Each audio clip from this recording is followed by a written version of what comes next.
I'm born in Ghana, sort of I'm one of those post-independence children, connected politically, political family, and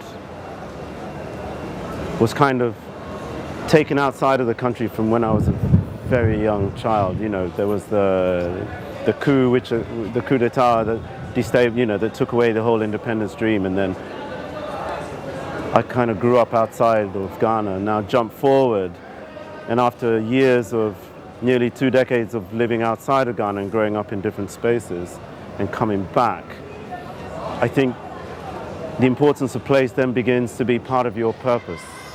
Begin to understand about your own identity, your purpose, how you are then able to create for yourself as an artist, in my own experience as a photographer.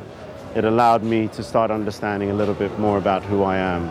Not a little bit more, actually a whole lot more about who I am, to the point that that's become my base and pretty much the context from which I work as, from which I live as. Yeah, I think that it's essential for you to establish that for yourself. You can be nomadic, but you also need, nomads always come back to the same place.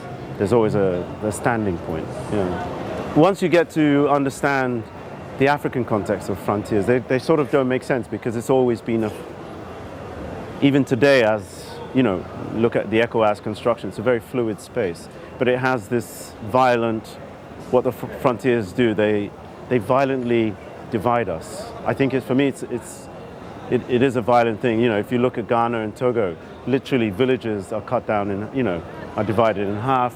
One speaks French, the other speaks English, but they share the same local language. So that the idea of frontiers are artificial. They don't make sense to me. I can travel literally across West Africa without a passport. Right, so it's more of a political thing rather than I as a human being thing. And the relationship I have with other people. I mean, I'm here in Dakar and I feel very much at home.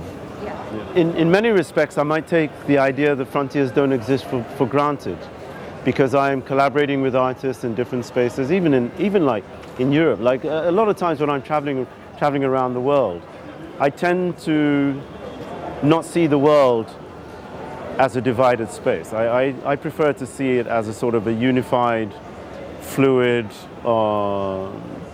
interaction that I go through. I mean, I'm here and I easily say to myself, I could live here.